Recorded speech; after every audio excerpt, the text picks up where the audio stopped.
Amigos, ¿cómo están? En este video les quiero hablar sobre hipertensión endocraniana. Es un tema interesante, así que vamos directo con ello.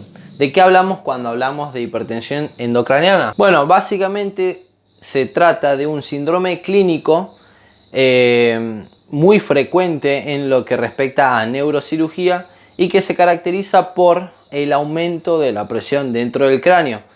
Y como sabemos, un síndrome es un conjunto de signos y síntomas que van a ser atribuibles a varias causas. Por lo tanto, este síndrome de hipertensión endocraniana tiene varias causas. Entonces, acordate de esto. Hablamos de hipertensión endocraniana cuando justamente está aumentado la presión dentro del cráneo. Ahora, ¿qué parámetros o qué valor nosotros tenemos en cuenta para decir que está aumentado la presión dentro del cráneo? Bueno, te tenés que acordar que lo normal, el valor normal de la presión endocranial es entre 5 y 15 milímetros de mercurio. Entonces, cuando el valor está por encima de 15 milímetros de mercurio, entonces estamos hablando de hipertensión endocranial. Entonces, un valor mayor a 15 milímetros de mercurio, hablamos de hipertensión endocranial. Ahora, como dato importante, y me anticipo a más adelante de la clase, te quiero hablar sobre la triada clásica de la hipertensión endocraniana, que frecuentemente lo preguntan en los exámenes. Entonces, simplemente como dato importante te quiero mencionar esto.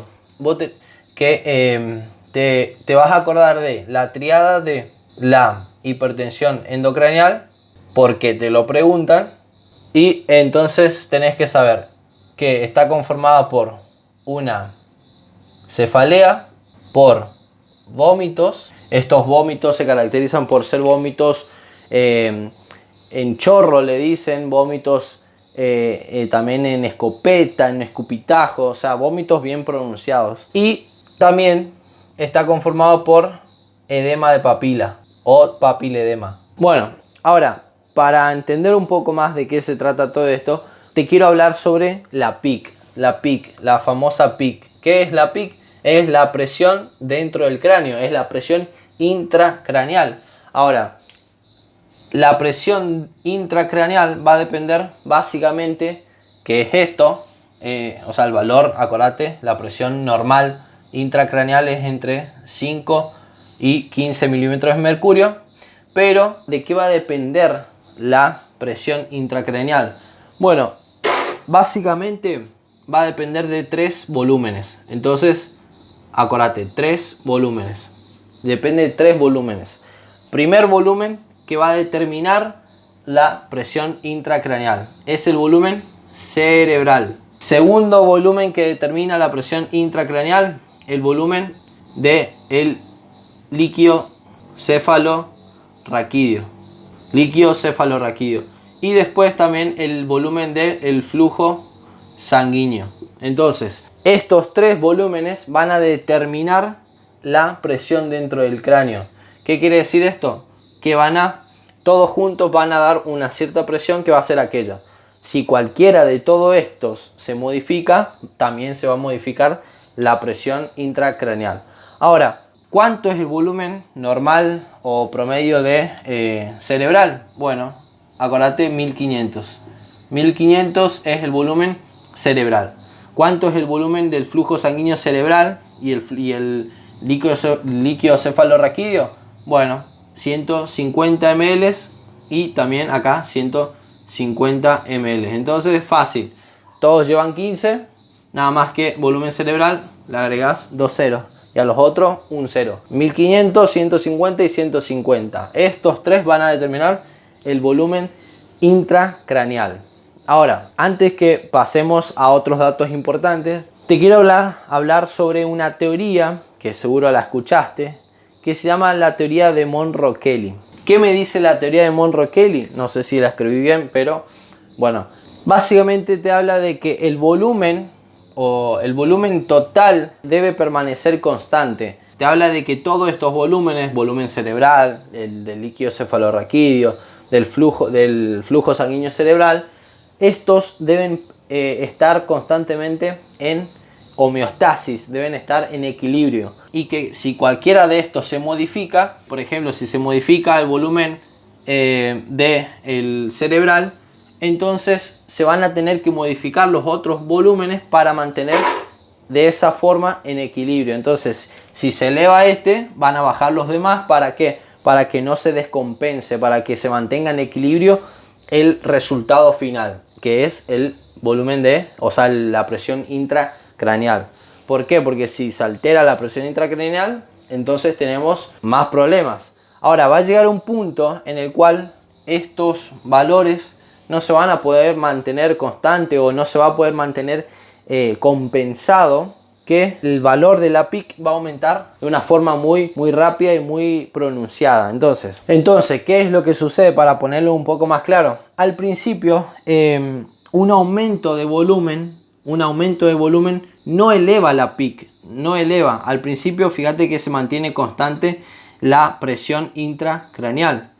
¿Por qué? Porque hay mecanismos compensadores que justamente están compensando este aumento de volumen para mantener esta presión dentro de los valores normales. Ahora, llega un punto en el cual los mecanismos compensadores van a colapsar, ya no pueden sostener todo este problema, y se produce un aumento radical de una forma pronunciada, de una forma abrupta, la presión intracraneal. Y ahí es donde empiezan todos los problemas. Entonces, esto es lo que me explica la teoría de Monro-Kelly, que los valores, los volúmenes dentro del cráneo se deben mantener constante todo el tiempo. Y que si uno de estos se altera, entonces los otros van a tratar de compensar. ¿Para qué? Para que no aumente la PIC. Ahora, si llega un punto en donde no se puede o colapsan los mecanismos compensadores, va a producirse el aumento abrupto de la presión intracraneal. Ahora vamos con algunos datos importantes y tienen que ver con primero a nivel cerebral. ¿Cuánto es el gasto cardíaco, o qué porcentaje del gasto cardíaco lo va a recibir o va a consumir el cerebro? Es decir, cuánto del gasto cardíaco se va para el cerebro. Y bueno, tenés que saber que de los 5 litros más o menos que tenemos de gasto cardíaco, un 15%, alrededor de un 15%, está destinado al cerebro. O sea, fíjate la cantidad de sangre que tiene que recibir constantemente el cerebro para mantenerse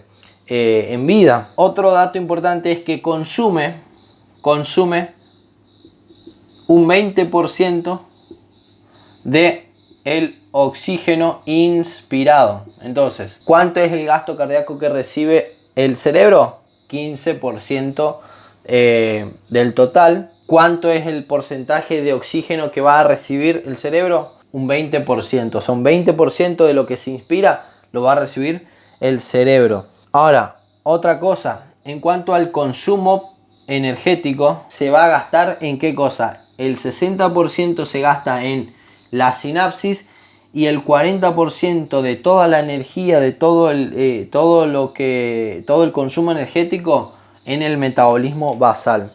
Ahora, ¿cuánto es el flujo sanguíneo cerebral? Es decir, ¿cuánto es, qué cantidad de sangre le llega al cerebro de forma constante? Bueno, le llega unos 150 ml, es lo que había anotado acá. Le llega unos 150 ml, que serían alrededor de unos 45 a 55 ml por 100 gramos de tejido cerebral. O sea, por cada 100 gramos de tejido cerebral, 45 a 55 ml de sangre le llega por minuto. Entonces, si recibe menos sangre, ahí es donde empiezan los problemas. O sea, si el cerebro recibe menos sangre que esto, obviamente van a empezar a desencadenarse todos los problemas. Otra cosa importante, el cerebro vive solo ¿de qué vive? De glucosa. A diferencia del corazón, el corazón vive gracias a la grasa, el cerebro vive gracias a la glucosa. ¿Por qué? Porque la grasa, la grasa no puede atravesar la barrera hematoencefálica, entonces por eso necesita de forma ininterrumpida digamos, la provisión o el suministro de glucosa. Bueno, ahora vamos con otros datos importantes y vamos a hablar sobre el flujo sanguíneo cerebral. ¿De qué depende el flujo sanguíneo cerebral? Es decir, la sangre que le llega al cerebro. Bueno, básicamente depende de la presión de perfusión cerebral, que es la presión mínima que se requiere para mantener perfundido, es decir, que le llegue sangre, que le llegue oxígeno al cerebro, sobre la resistencia vascular. Así como tenemos una resistencia vascular periférica, te acordás la fórmula de la presión arterial, si no sabes te dejo acá. También tenemos una resistencia vascular cerebral, entonces central. Entonces, ¿de qué depende el flujo sanguíneo cerebral? Depende de la presión de perfusión cerebral sobre la resistencia vascular central. Ahora, ¿de qué depende la presión de perfusión cerebral? Depende de dos cosas. Por un lado, de la presión arterial media. ¿Te acordás que era la presión arterial media? La presión mínima que se requiere para mantener perfundido a los tejidos del cuerpo, a todos los tejidos. Es decir, la presión por debajo de la cual es imposible mantener un tejido vivo. Bueno, menos presión, entonces presión de perfusión central igual a presión arterial media menos la PIC, es decir, menos la presión intracraneal. Ahora, a su vez, la resistencia vascular central, ¿de qué depende? La resistencia vascular central depende de una constante que, como dice su nombre, es un valor que se mantiene constante sobre el radio de los vasos sanguíneos. Entonces, sobre el radio de los vasos sanguíneos. Entonces, ¿quedó claro de qué depende el flujo sanguíneo cerebral? La presión de perfusión central y la resistencia vascular central. Acordate que la presión de perfusión central es normal arriba de 50 milímetros de mercurio. Acordate cómo se sacaba la presión arterial media, que básicamente era la presión sistólica más la presión diastólica por 2 sobre 3. Eso es la presión arterial media. Bueno, ahora, el radio de los vasos sanguíneos, es decir, el diámetro de los vasos sanguíneos, ¿de qué va a depender? Bueno, vamos a tener acá el dióxido de carbono. Si te acordás, el dióxido de carbono a nivel periférico, es decir, en los vasos sanguíneos periféricos, ¿qué es lo que producía? Producía vasoconstricción, hacía que su luz disminuya. Producía vasoconstricción, por lo tanto, eso producía la hipercapnia, o sea, el aumento del dióxido de carbono producía la vasoconstricción. Sin embargo, y por lo tanto, la hipocapnia producía lo contrario, vasodilatación. Ahora, ¿qué es lo que sucede a nivel central, a nivel del cerebro? Lo contrario, una disminución, es decir, una hipocapnia. Una hipocapnia produce ¿qué cosa? Produce lo contrario a lo que era la parte periférica, produce vasoconstricción. Y la hipercapnia, por el contrario, lo que produce es la vasodilatación. Entonces, ¿qué produce la hipocapnia a nivel central? Vasoconstricción, y a nivel y la hipercapnia produce vasodilatación. Entonces, ahora, ¿por qué es importante lo que te estaba diciendo del dióxido de carbono? Bueno, porque la hipercapnia, dijimos, la hipercapnia, o sea, el aumento del dióxido de carbono, ¿qué es lo que va a producir? Produce vasodilatación. En otras palabras, ¿qué es lo que está haciendo el aumento del dióxido de carbono? Lo que está haciendo es aumentando el radio de los vasos sanguíneos. Es decir, si el radio del vaso sanguíneo era así, ahora quedó así. Bueno, entonces aumentó el radio de los vasos sanguíneos. Por lo cual, si aumenta el radio de los vasos sanguíneos, ¿qué va a pasar? Una relación directa, indirectamente proporcional. Lo que va a pasar es que va a bajar la resistencia vascular central. Si bajamos la resistencia vascular central, ¿qué es lo que va a suceder? Acordate, acá está la fórmula. Bajamos la resistencia vascular central, lo que va a suceder es que va a aumentar el flujo sanguíneo cerebral. Aumenta el flujo sanguíneo cerebral.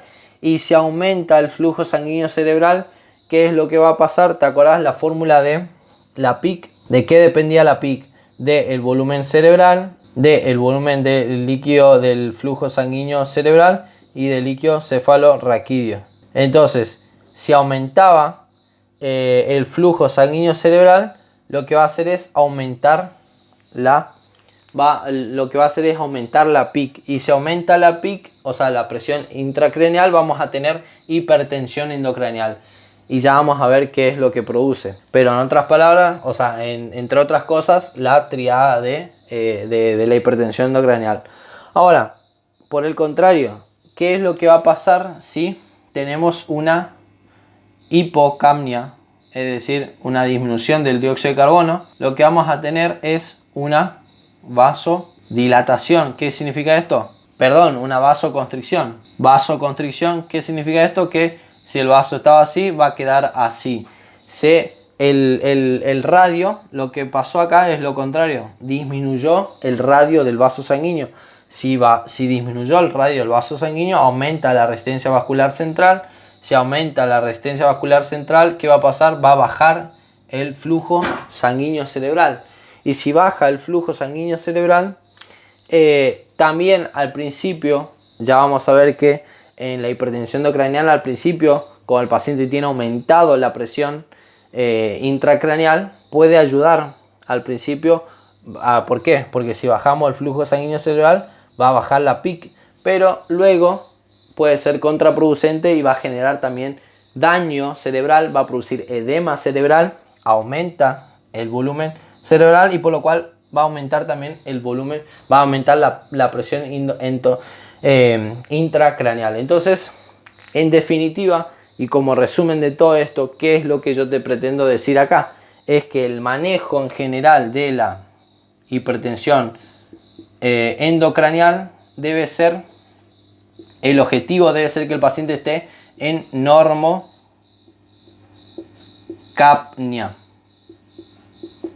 O sea, que tenga perfusión a sus tejidos, pero a su vez que tenga el dióxido de carbono normal. ¿Estamos? Bueno, ahora, como también otra cosa importante es saber qué es lo que pasa cuando baja el flujo sanguíneo cerebral. ¿Qué es lo que sucede si baja el flujo sanguíneo cerebral? Acordate que el cerebro recibía alrededor del 15% del gasto cardíaco. Entonces la pregunta es, ¿qué pasa si recibe menos? ¿Qué pasa si se baja el flujo sanguíneo cerebral? También te acordarás que el cerebro solamente usa oxígeno y usa glucosa. Entonces, ¿qué es lo que va a suceder? Por un lado va a bajar el oxígeno, le va a llegar menos glucosa. ¿Y esto qué es lo que en qué va a repercutir? Bueno, como te acordarás, la célula para que funcione, funciona con un metabolismo aeróbico, es decir, utilizando el oxígeno, utilizando la glucosa. Bueno, ¿qué pasa si no dispone de la glucosa? Va a empezar a utilizar otro sustrato que es el ácido láctico. Entonces, ¿qué va a pasar con el ácido láctico? Va a aumenta el ácido láctico. Aumenta el ácido láctico. ¿Qué pasa si aumenta el ácido láctico? Va a empezar a aumentar la osmolaridad. Aumenta la osmolaridad celular. Sabemos que el líquido fluye desde donde hay menos concentración a donde hay más concentración. Entonces se va a producir un edema cerebral. Es decir, la célula se va a empezar a hinchar, va a aumentar el volumen. Se va a producir un edema cerebral. Si se produce un edema cerebral, ¿qué es lo que sucede? Aumenta el volumen cerebral. Aumenta el volumen cerebral. Dijimos que si aumentaba el volumen cerebral, ¿qué es lo que pasaba? Aumenta la presión intracraneal. Aumenta la presión intracraneal. Ahora, ¿cuál es el problema con la presión, con el aumento de la presión intracraneal? Bueno, es que básicamente genera daño. ¿De qué forma genera daño? De dos formas. Por un lado genera isquemia Y por otro lado genera daño mecánico. Entonces genera un efecto mecánico negativo. ¿A qué te referís con mecánico? Bueno, a que va comprimiendo, va generando un efecto de masa, va comprimiendo todo lo que es el tejido. Si comprime el tejido, va a llevar a hernias cerebrales, y esto puede llevar a la muerte al paciente. Y a su vez, si tenemos isquemia, ¿qué es lo que va a pasar? Va a disminuir más el flujo sanguíneo y va a generar todo este problema, va a aumentar el problema. Entonces tenemos un círculo ahí vicioso que se va generando. Entonces, acuérdate, el aumento de la PIC genera más isquemia, mayor necrosis, las células, las neuronas se van muriendo, y va a generar un efecto mecánico de masa en donde va comprimiendo a lo que es el parénquima, y esto va a propiciar para que se generen las famosas hernias cerebrales. Y esto obviamente va a llevar a la muerte del paciente.